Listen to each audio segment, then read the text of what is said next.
¿Cómo están? Bienvenidos a nuestra cuarta temporada. Damos inicio formalmente a esta cuarta temporada. Arquitecta, ¿cómo estás? Hola, arquitecto. Muy contenta y con muchas expectativas sobre esta nueva temporada porque tenemos invitados de 10. Entonces, creo que será una muy buena temporada llena de aprendizaje, como siempre lo es aquí. Y pues nada, ya tenemos al aire a nuestro primer invitado y que será nuestro padrino de temporada. De temporada. Él no sabe, pero será nuestro padrino. Adelante, presente. Bueno, está con nosotros Geu Rodríguez. Geu, ¿cómo estás? Bien, gracias. Muchas gracias por la invitación. Muy contento. Y pues bueno, él también es un podcaster, empresario, y tiene un podcast que se llama Negocios de a de veras. Y vamos a platicar, pues yo creo que de inicio, que nos dijeras, ¿qué es un negocio de a de veras? Bueno, pues puede tener muchas definiciones, ¿no? En sí, el tema del podcast no lo conceptualizamos porque exista un negocio de mentiras, ¿no? Realmente no existe un negocio que no sea de veras.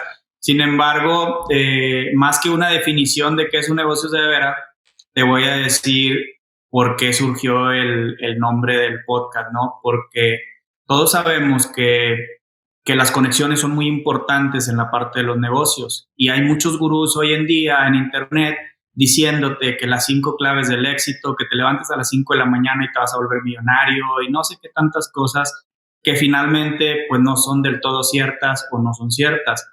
Entonces nosotros decidimos conceptualizar este podcast donde nosotros fungiéramos como alguien que aportara herramientas y como un grupo que aportáramos conexiones para que la gente pudiera hacer negocios de a de veras. ¿Por qué? Porque muchas veces tú tienes una gran idea, sin embargo no tienes la persona indicada que te ayude a realizarla. Entonces, y eso nos ha pasado yo creo que a todos los emprendedores en algún momento de la vida, que tú sientes que tienes la idea ganadora, que tienes el negocio súper increíble, pero pues no tienes a alguien que te apoye, y a veces un negocio súper tradicional teniendo una buena conexión se vuelve un gran negocio. Entonces, por eso es que sacamos el tema de negocios de a de veras. Yo te iba a preguntar cuáles eran los negocios de mentiras. Pero ya vimos que no. Vemos que los negocios de mentiras pudieran ser los que se te quedan en la cabeza y nunca los desarrollas. Vemos que eres fundador de Rodríguez Hill y Hudson el negocio. Ya nos hablaste del podcast, pero háblanos un poquito de esta. Ya es una empresa, ya no es un emprendimiento. Ya es una empresa que tiene ¿cuántos años en el mercado? Sí, tenemos 8 años. Como Rodríguez Hill tenemos 8 años y el giro de nosotros es una agencia aduanal. Nos dedicamos pues a importar y exportar mercancías de diferentes tipos.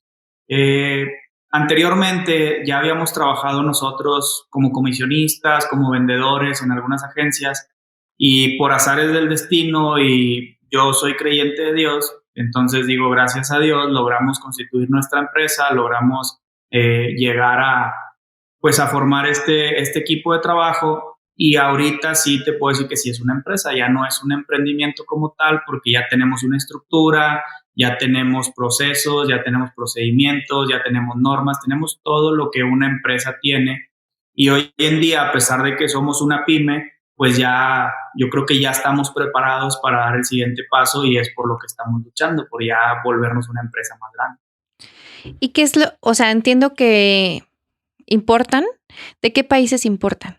Pues actualmente de varios. Podemos importar de todo el mundo. Eso ya depende de la necesidad del cliente, pero ahorita pues traemos productos de Asia, traemos productos de Europa, traemos productos de Estados Unidos, de Canadá. Mayormente nuestro giro es la industria automotriz. La mayoría de nuestros clientes son del giro automotriz. Entonces, ¿qué pasa? Ellos importan materia prima. Esta materia prima tiene un proceso aquí en México, en su planta, y posteriormente exportan el producto terminado. Por darte un ejemplo así súper sencillo, tenemos un cliente que importa tornillos, tuercas y todo tipo de cosas para fabricar un asiento. Ellos llega toda la mercancía aquí, fabrican su asiento y después lo exportan a Estados Unidos el asiento terminado y ya lo ensamblan allá, o muchas veces lo ensamblan aquí en los carros y ya se va el carro completo. Bueno, vamos a retomar un poquito, ahorita que hablamos ya de un negocio, en tu experiencia con todas estas personas que has conocido en el podcast, ¿cuáles serían como los pasos que llevan los emprendedores ahora que ya que los conoces a través de este medio, como para que las personas también ubiquen y se ubiquen para saber si es un negocio de a de veras? Ya hablábamos que el que no es el que no se lleva de la idea a la realización, pero con todas las experiencias que has escuchado, ¿cuáles han sido como los procesos que lleva un emprendimiento a convertirse en un negocio? Pues mira, no hay una fórmula. Yo creo que no hay una fórmula. En realidad cada quien lleva su propio proceso, pero un curso natural que yo creo que pudiera hacer es: tienes una idea de negocio, empiezas a arrastrar, ahora sí como dicen, el lápiz, empiezas a anotar las ideas, cómo lo quieres conceptualizar. Una vez conceptualizada tu idea de negocio, pues hay que salir a validarlo al mercado. Y aquí algo que creo que es muy bueno es salir a validarlo fuera, primero en tu círculo cercano, pero sí es bien importante validarlo fuera de tu círculo cercano. ¿Por qué? Vamos a poner un ejemplo. Yo digo, oye, yo soy bien bueno cocinando, horneando pasteles. Voy a poner una pastelería y digo, no hay ninguna pastelería como la mía. Y luego la llevo con mi círculo cercano y a todos les gusta, a todos me dicen, sí, está súper padre. Pero resulta que después no hago ese testeo en el mercado real y no llevo mis pasteles afuera y no los aprueba el mercado que no me conoce. Entonces ahí es donde muchos se quedan y piensas que tu idea es la mejor, y resulta que cuando ya haces el scouting, ya cuando sales a ver el mercado, pues resulta que no eras el único, había 55 pastelerías alrededor tuyo, ¿no? Entonces eso hace que se te dificulte mucho tu emprendimiento. Entonces yo creo que el primer paso sería ese: hacer un testeo y salir, ver qué hay en el mercado, ir a probar los productos o servicios que hay como los tuyos, para posteriormente hay que hacerle una mejora y entonces ya empezar tu emprendimiento. Porque ese es otro gran error que cometemos como emprendedores, de decir, quiero una idea que cambie el mundo, quiero algo que revolucione. No es necesario, solamente sal, identifica un problema, soluciónalo. O simplemente ves a alguien que está haciendo X producto, X servicio y crees que lo puedes hacer mejor, ve y hazlo mejor y listo. Eso es todo lo que tienes que hacer, porque realmente, si nos ponemos a analizar, pues son muy pocas las ideas que de verdad cambian el mundo, ¿no? O sea, son muy pocas las personas que llegan a eso. Todos terminamos teniendo negocios tradicionales. Aún y que hoy la gente en redes te dice, ya no hagas negocios tradicionales, todo está en redes. No es cierto. Los negocios tradicionales siguen siendo la base de todo. No son las redes sociales y no son los negocios en línea, porque sin un negocio tradicional no hay manera que sostengas un negocio en línea. Así de sencillo. Hay un tema interesante que se me viene a la cabeza en esta parte y que también escuché en uno de tus podcasts, es la operatividad visita a la administración. ¿Cómo siendo emprendedor te dedicas a operar, pero no a administrar? Me gustaría que nos compartieras como ese tema y ese proceso que viviste entre que sabías operar, pero no administrar. Sí, mira, cuando nosotros venimos de familia transportista de toda la vida. Entonces, cuando empezamos con el tema de la agencia aduanal, pues nosotros sabíamos operar, sabíamos hacer pedimentos, sabíamos hacer el despacho en el puente, sabíamos organizar una logística, sabíamos hacer todo eso porque es en lo que habíamos trabajado. Sin embargo, ninguno nos dimos cuenta que nadie sabía administrar, y eso es algo súper importante. La mayoría de los emprendimientos, creo que son cerca de 6 o 7 de cada 10, fracasan porque no saben administrar el emprendimiento o el recurso. Y eso nos pasó a nosotros. Tuvimos negocios muy exitosos, los cuales los quebramos por no saber administrar. Entonces ahí el tema es que tú identifiques tus talentos y te dediques a lo que de verdad sabes hacer, y lo que no sabes hacer, déjaselo a alguien que sí lo sepa hacer, porque después tú pierdes mucho tiempo en estar aprendiendo cómo hacer ese trabajo y dejas de crecer y dejas de hacer lo que realmente importa. Y poniéndolo en algo como lo que hacen ustedes, ¿no? Imagínate que yo quiero construir una casa, tengo el dinero, pero digo, no la voy a construir hasta que aprenda en Archicad cómo hacer un plan. Pues no, hombre, imagínate, se llevaron 10 años estudiando la carrera, más trabajo. Entonces, eso te alenta el proceso de crecimiento. Y yo creo que el mensaje sería ese: no alentes tu proceso de crecimiento, busca las personas correctas para cada área, para que tú te puedas dedicar a lo que es tu fuerte y entonces hagas crecer tu negocio. Sí, yo creo que una parte interesante o importante es la administración, porque es súper medible. O sea, si administras, sabes perfectamente hacia dónde van los recursos. Incluso antes de que haya una ganancia, sabes dónde va a estar tu ganancia y dónde puede estar tu pérdida. Por eso me gustaría que nos hablaras un poco más de administración. Lo platicabas más a fondo en uno de tus podcasts y me gustaría que lo compartieras con nosotros. ¿Cómo organizas? Entiendo que es desde que te dedicas a hacer lo que es tu talento. Ya lo identificaste, pero tú siendo el director de la empresa o el que dirige la empresa y ya detectaste el talento de las otras personas. ¿Cómo lo administras?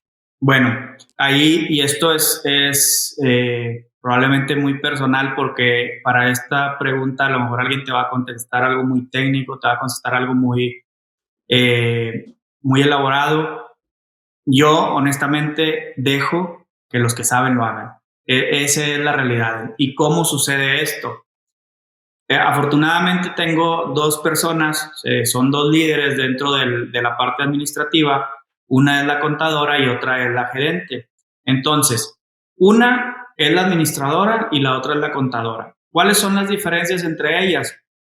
La persona que administra, y ella es la líder, ambas tienen un equipo de trabajo a la cual ellas bajan sus instrucciones y hacen que todo funcione.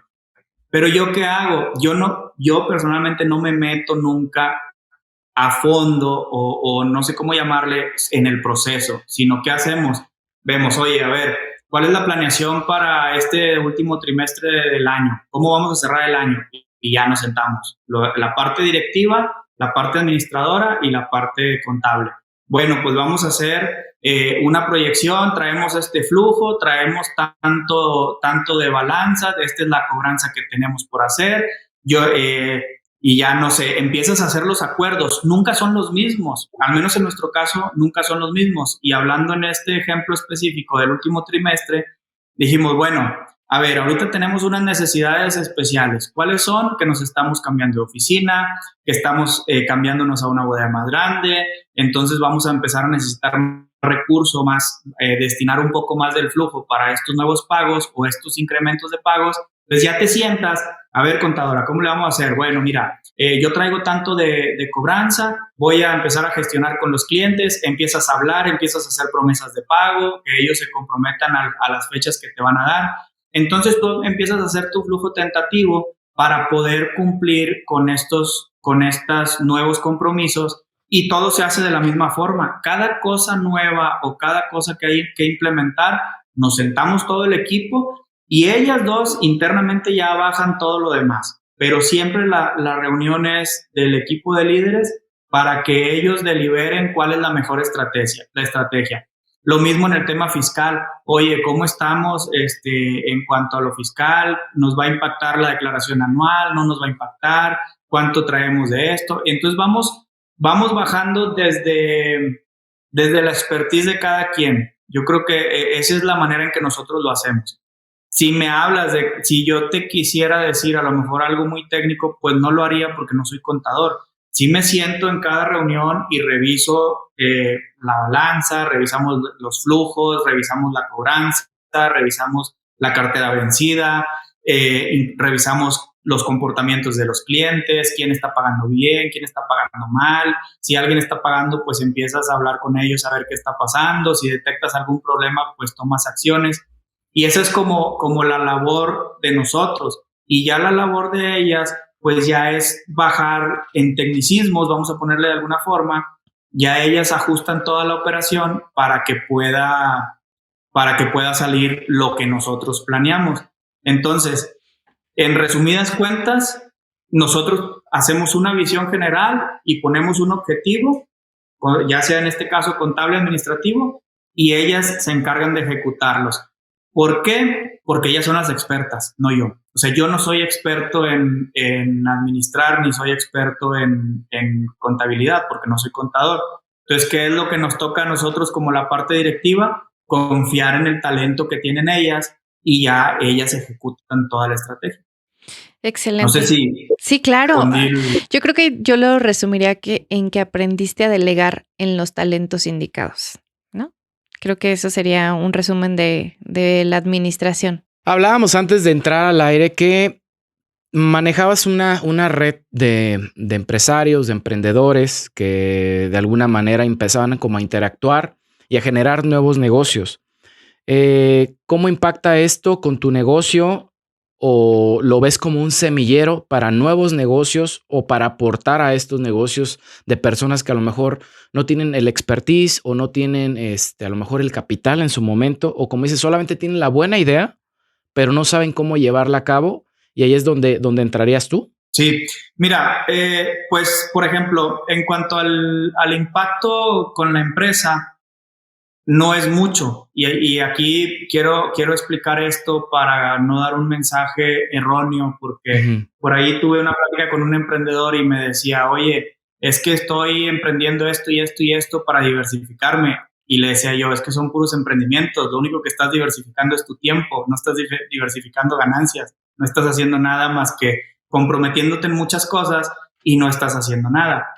En el caso nuestro, que pues ya Juanjo, mi socio, y yo tenemos empresas de alguna forma establecidas y ya operan solas, ya tienen el equipo de líderes que se encargan de hacer las cosas, pues ahí nosotros ya nos da la facilidad de solamente hacer esto que te platiqué, estar en las juntas operativas, estar en las juntas directivas y solamente ver el panorama general, plantear la estrategia y ellas ejecutan.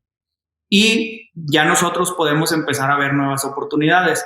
De esa forma es como no impacta. Yo de ninguna manera, a pesar de que estamos involucrados en muchos emprendimientos ahorita, de ninguna manera puedo arriesgar mi negocio, que es el que realmente me da de comer. Los demás, ahorita todos están en fase inicial, por así decirlo. Entonces, sí tenemos que ser muy cuidadosos cuando queremos emprender varias cosas, de tener uno que sea el que nos sustente lo demás, incluso que ese uno te permita perder algo de dinero en los demás, porque todos los emprendimientos al principio se requiere inversión de tiempo, de capital, de muchas cosas. Entonces, ya dicho esto, ¿cómo no impacta en mi vida personal o en mis finanzas o en la empresa? Porque sería muy irresponsable de mi parte que estos emprendimientos que se están haciendo nuevos impacten en la empresa que ya existe, porque de esa empresa dependemos muchas familias. No soy nada más yo, o sea, no es como que yo ya cierro el negocio, no, son personas que han estado por años con nosotros y que de ahí llevan el sustento a su familia. Entonces no se trata de eso, se trata de estar ideando cómo generar nuevos recursos por aparte para que estos nuevos emprendimientos puedan empezar a dar frutos solos.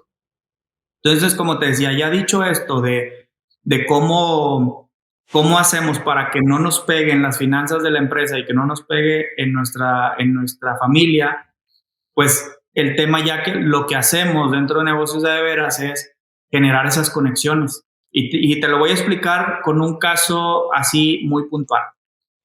Se acerca una persona y dice, oye, yo tengo un gran producto, tengo un desengrasante que es muy bueno. Actualmente yo lo vendo en Chihuahua, en tales lugares, y vendo tantos litros mensuales. Pero pues no, él no tiene el capital, no tenía de alguna forma conexiones para hacer crecer su negocio. Entonces él nos invita a asociarnos con él, a algunos empresarios de la comunidad. ¿Qué es lo que hicimos? Hicimos un fondito privado y juntamos ahí un poco de dinero entre todos. ¿Y qué es lo que estamos haciendo? Montando una pequeñita planta productora de ese desengrasante y empezamos a ver, oye, yo tengo conexiones por la industria automotriz, pues empiezo a llamarle a mis contactos, oye, te puedo mandar a fulano de tal, recíbelo, trae un producto muy bueno, a un excelente precio. El otro socio, pues lo mismo, el otro socio lo mismo, y a través de nuestros contactos empezamos a venderle su desengrasante y tan es el caso que la próxima semana él ya llega a vivir aquí a la ciudad, él ya llega a instalarse y ya vamos a empezar a fabricar el desengrasante aquí y lo vamos a empezar a distribuir. Esa es la forma en la que nosotros vemos que podemos ayudar realmente, no dándote consejos, no diciéndote que creas en ti, no diciendo que lo decretes y se te va a dar, no. Vamos a ver cómo nos juntamos y vamos a hacer entre todos que esto suceda, porque es un buen producto. El producto ya está aprobado en el mercado. Yo fui a Chihuahua personalmente, anduve con él, con sus clientes, hice el scouting que te platiqué hace ratito. O sea, yo iba con él cuando él lo vendía. ¿Y qué hacía yo? Yo me iba con los usuarios, con el que estaba haciendo los remolques, con el que estaba pintando. Me iba con ellos y les preguntaba, oye, ¿cómo ves este desengrasante? Todos me dieron una gran referencia. Entonces regreso yo a Monterrey, lo ponemos en la mesa y les digo, yo ya vi cómo funciona el producto, ya validé que sí está bueno, ya validé lo que este emprendedor nos dice, ¿le entramos? Órale, le entramos. Entonces, eso creo que es como podemos generar valor de esa forma, porque nosotros de alguna manera ya llevamos, si juntas, no sé, 10 personas, pues estás hablando de 80 o 100 años en el mercado, porque yo tengo 8, el otro 15, el otro 20 en el mercado. Entonces, prácticamente es utilizar esas conexiones para que estos emprendedores que tienen un buen producto puedan hacer algo bien. Y ahorrar muchísimo tiempo en el crecimiento, ¿no? Yo creo que esta sí es una verdadera red de negocios, porque, o sea, yo creo que conocemos, como dices, ¿no? Diferentes grupos donde supuestamente son empresarios y te apoyan y demás, pero yo creo que esta fórmula que tú tienes, yo creo que es una verdadera red, porque realmente ahí sí hay un apoyo al emprendimiento que puede pasar o ir escalando, cuando en otras ocasiones o en otro tipo de modelos de este tipo de vamos a llamarlo networking, porque puede ser así, se limita solamente a cómprame y cómprale y te voy a decir que te compren, pero no hay una parte en donde realmente puedas apoyar al negocio para que pueda seguir creciendo como tal. Y acabas de tocar un punto medular de por qué hacemos esto nosotros. Justamente cuando llega la pandemia, a mí pues me toca hacer un alto porque se me bajó muchísimo el trabajo y empiezo a ver qué otras cosas podía hacer y empecé en el tema de redes sociales y me di cuenta que a todos los que yo le compré cursos, principalmente compré muchos de desarrollo inmobiliario porque quería aprender bien del tema, pero me di cuenta que al final del día todos los que te vendían un curso y que te vendían una comunidad terminaba haciendo negocio nada más para el influencer, no para los demás. Entonces, yo personalmente, yo estuve en una comunidad de desarrollo inmobiliario donde surgieron cosas muy importantes, pero ¿qué pasaba? Que nada más esperaban a que el líder decidiera si se hacía algo o no. Y yo decía, ¿cómo es posible que tienes a tantos empresarios y tienes tanta gente tan talentosa? ¿Cómo vas a estar esperando a que te diga que sí, que no hacer? Y al final se terminaba sin hacer nada y se desperdiciaba un talento enorme y un recurso enorme. Entonces, de ahí fue que dijimos, ¿sabes qué? Vamos a hacer las cosas diferentes. ¿Y cómo las hacemos diferentes? Hoy estuve con un empresario hotelero y me dice, oye, es que necesito un software así, así, así, y ciertas cosas. Dentro de la comunidad hay un hotelero que pues ya tiene mucho tiempo de experiencia y le digo, oye, pues fíjate que está Pedro, te puede ayudar así, así, así. Sí me interesa. Pues ahí te va el contacto. Entonces ya entre ellos van a hacer negocios y a lo mejor ahí no tiene nada que ver GU, no tiene nada que ver Juanjo, no tiene nada que ver negocios de veras, lo van a cerrar ellos dos nada más. Pero eso es una verdadera labor de hacer negocios. Y en el caso del desengrasante, sí somos socios nosotros porque estamos metiendo dinero, no nada más porque somos negocios de veras, o sea, somos socios porque estamos participando con dos cosas bien importantes, con dinero y con las conexiones para vender. El emprendedor es quien lo va a vender, pero nosotros le vamos a abrir las puertas con los conocidos para que lo reciban y él pueda venderlo. Entonces, el mensaje aquí es, donde nosotros sí tenemos una propuesta de valor, entramos. Donde no, la comunidad hace negocios y ellos están cada quien en sus cosas. no es como un patriarcado, ni es un tema de querer acaparar nosotros todo, ni tampoco comisionamos de nada, o sea, no va por ahí. Y yo creo que ese es nuestro gran diferenciador entre muchas otras comunidades que hay, donde para pertenecer a la comunidad pues tienes que pagar, donde tienes que estar haciendo, pues no sé, ciertas cosas. Y yo creo que eso, nosotros ahorita estamos enfocados en eso. No te digo que un día no vaya a pasar, no sé si un día vayamos a tener algún sistema de membresías por el tema del crecimiento y eso, pero sin duda, si eso pasa, el fin último no sería el dinero de la membresía. O sea, eso probablemente un día sea como un filtro para nada, a emprender, pero ahorita de momento de ninguna manera lo estamos pensando. Y creo que así nos están saliendo proyectos muy interesantes gracias a esta filosofía que tenemos de un bien común.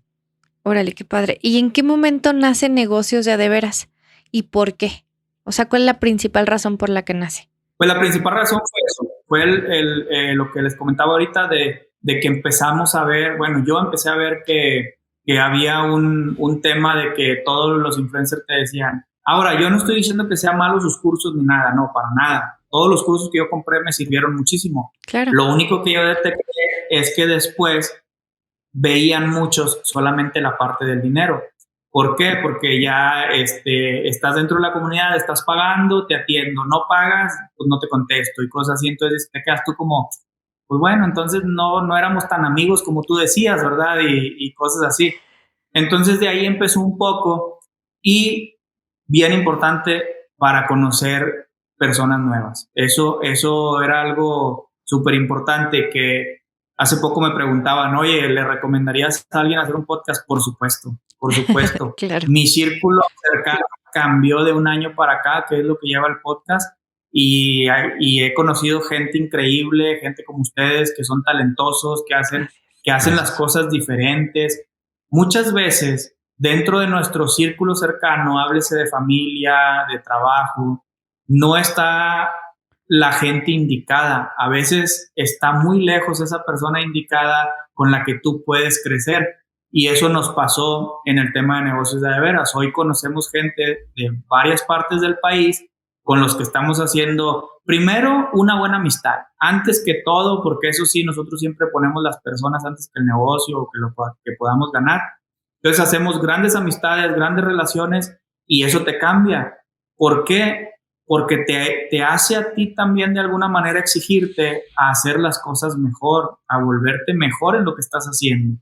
Y no porque antes fueras mediocre, sino porque ves que hay otra gente que tiene mucho más talento que tú o que hace las cosas mucho más grande que tú y de alguna manera te obliga a hacerlo. Y no por un tema de competitividad, no, por un tema de desarrollo personal. Porque no se trata de competir con el que está a tu lado o con tu amigo, no. Se trata de que si tú ves que otro puede, tú te tienes que esforzar y cuando estás en un círculo virtuoso como este que estamos formando, pues yo creo que la responsabilidad mínima es esforzarte a dar lo mejor de ti cada día. Y eso te va haciendo que te conviertas en otra persona y mientras más vas avanzando, te va gustando mucho más la persona en la que te vas convirtiendo. Sí. Coincido totalmente. Y cada vez quieres más y más y más. Yo creo que ahí te entendemos perfectamente porque sí, el tema del podcast, bueno, a mí me lo han preguntado, oye, ¿y qué beneficio? Tratando como de preguntar si hay un beneficio económico por tener un podcast. Y la verdad es que dices, no, lo hacemos por gusto pero yo creo que uno de los beneficios más grandes es lo que acabas de decir. Todas las personas que conoces, que al fin y al cabo, en algún punto, es la persona que a lo mejor te va a abrir alguna puerta o te va a facilitar algo. Entonces, en esa parte yo creo que si alguien, como te dijeron, si te preguntan que si es bueno tener un podcast, sí, pero también es una responsabilidad bien grande. Porque, como lo dijiste en un inicio, no nada más se trata de lo hago y hago 3 capítulos, una temporada y ya, cumplí con lo que quería hacer y hasta ahí llegó y no hubo ni siquiera un impacto. Entonces, yo creo que sí lleva una gran responsabilidad hacer esto que hacemos y el beneficio, creo que más grande, como lo digo, es todas las personas que vas sumando a tu vida y que esas personas en algún punto pueden convertirse hasta en una buena amistad, porque nos ha pasado también. Esa es la intención de, al menos también de este podcast, de ir entrelazando y no solo dejándolo un poco en lo local, porque nos habíamos enfocado mucho en lo local. Nos costaba como el no estar presentes y que creíamos que no iba a ser lo mismo, pero creo que es de las experiencias que hemos tenido, para mí, ojalá y los otros no escuchen esto, pero la mejor en cuestión de no estar en el espacio físico, pero que se siente una conexión. Entonces, felicitarte porque lo transmites de una manera muy natural. Ojalá que lo sigas haciendo así y que el propósito siga siendo el mismo. Muchas gracias. Y sí, sin duda, yo creo que el propósito no va a cambiar. ¿Por qué? Porque no lo hacemos desde una necesidad económica. Eso es bien importante. Que cuando tú emprendas algo, sepas para qué lo quieres y sepas desde dónde vas a arrancar y que no te eches mentiras tú como emprendedor, porque al final del día esto del podcast es un emprendimiento. Tanto el de ustedes como el mío es un emprendimiento.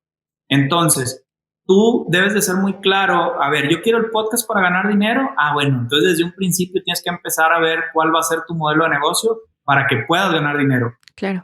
Mi interés no es ganar dinero, es hacer grandes relaciones. Perfecto. Ya tienes que estar a sabiendas de que le vas a invertir dinero, de que le vas a invertir tiempo, porque también el podcast no es gratis, producirlo te cuesta.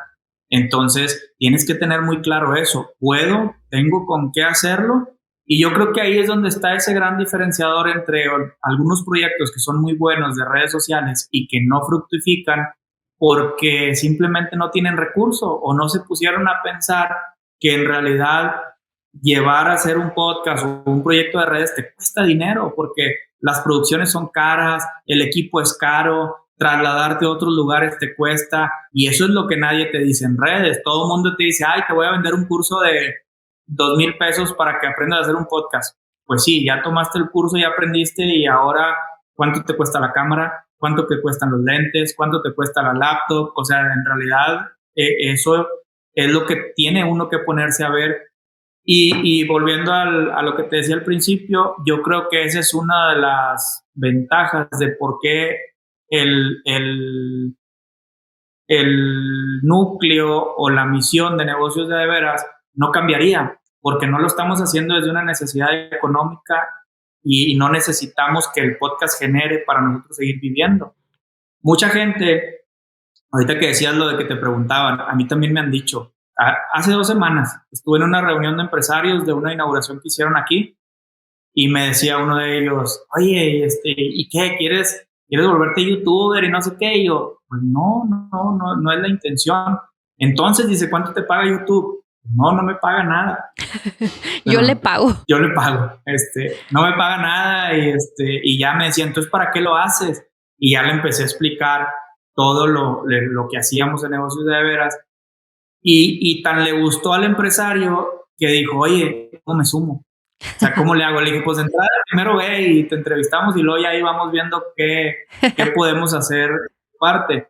Y eso es lo padre, que al menos lo que llevamos en este año haciéndolo hemos descubierto que toda la gente exitosa quiere ayudar. Todos. No hay uno solo que nos hayamos topado que no quiera ayudar en algo. Todos de alguna forma se involucran a mejorar tu proyecto o simplemente desde el hecho de que te conecten con alguien más, ya. O sea, ya desde ahí ya te están ayudando. Ya están sumando. Exacto, es un ganar-ganar, pero que alguien más se beneficie.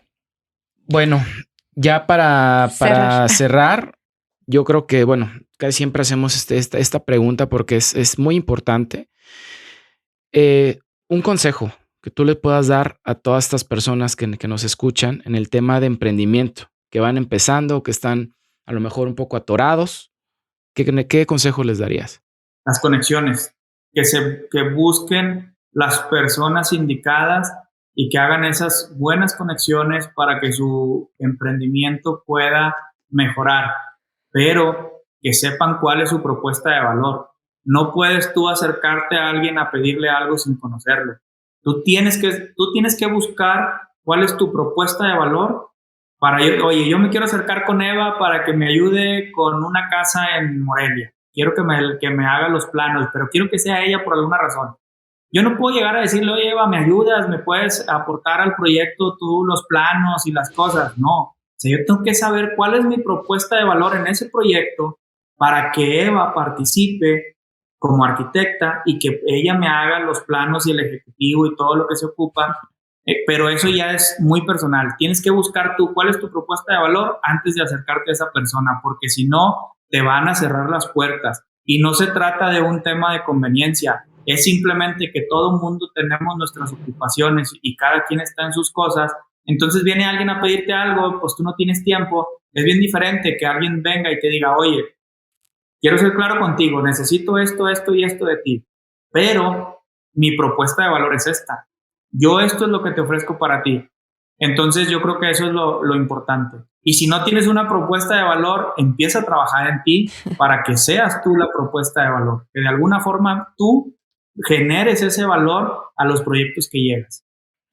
Pues ya lo escucharon, pónganlo en práctica y yo creo que siempre la mejor inversión va a ser hacia nosotros mismos, hacia ustedes. Y bueno, nada más, Geu, mil gracias por darte el tiempo, que sabemos el valor que tiene el tiempo de los empresarios, que es como te consideramos, y agradecerte lo que sumaste el día de hoy a nosotros y a nuestra pequeña comunidad. Pásanos tus redes sociales, por favor. Sí, no, muchas gracias a ustedes. Les agradezco mucho la invitación, de verdad que muy contento. Y de verdad que para mí es un gusto porque yo sé lo que cuesta tener un podcast y sé lo que cuesta obtener el sí de las personas y sé lo que cuesta estar detrás de la gente para que participen en tu proyecto, ¿no? Sí. Entonces, esa fue una como de mis metas también, que dije, si un día yo llego a ser una persona de interés público o algo, pues voy a tratar de ayudar a todos los que pueda, que estén iniciando en temas de podcasting o todo eso, porque sí cuesta. Y esto me lo dio el ejemplo un podcaster muy grande de aquí de México. Cuando yo lo invito al podcast y me dice, sí, Geu, claro que sí. Le dije, oye, pero no tengo una propuesta de valor para ti. Dije, volviendo al tema de la propuesta de valor. Dije, no tengo una propuesta de valor para ti porque ni tengo comunidad, ni tengo, pues nada. Le dije, simplemente voy a empezar el podcast. Y él me dijo, y fue algo que acuñé para mí. Él me dijo, mira, Geu, dijo, yo te conozco y sé tu seriedad y sé que es un proyecto que no lo vas a dejar. Entonces, cuenta conmigo. Dijo, yo nunca voy a podcasts que sean chiquitos, dice, porque regularmente esos podcasts no siguen, se quedan en 5, 10 episodios, 20 y no siguen. Dice, pero contigo sí voy a ir. Y fue de los primeros invitados y no ha salido todavía. Llevo 52 episodios y todavía no hemos podido empatar agendas para que salga. Ah, mira. Pero al final del día, a lo que voy es esta validación que él me dio como persona, de decir, sí voy a ir, aunque él ya es famoso, él ya tiene un podcast, tiene el podcast número 1 de Latinoamérica en ventas. Entonces, pues ya es alguien importante en este tema. Y para mí eso fue una lección, entonces yo también fue una de las cosas que dije. Y con esto no quiero decir que su podcast no sea bueno o que sea chiquito, no, para nada. Simplemente de que uno tiene que empezar a tener como sus valores y empezar a definir en dónde sí y dónde no vas a participar para poder ir creciendo y para poder ir haciendo pues esta ayuda de lo que ustedes también están haciendo, que es una gran labor. Al final del día es muy parecido lo que hacemos ustedes desde Michoacán y nosotros desde Nuevo León y Coahuila, pero pues al final del día tenemos muy similar ahí la visión. El proyecto. Sí. Y bueno, las redes sociales es Geu. Ajá. Se escribe JEHURDZ en Instagram y en mi página de Facebook estoy como Geu nada más, JEHU. Muy bien, pues entonces ya lo escucharon, para que lo sigan. Vamos a etiquetarte en todos los episodios. Bueno, más bien en el episodio que subamos tuyo. Y pues gracias otra vez por darte el tiempo y por estar aquí.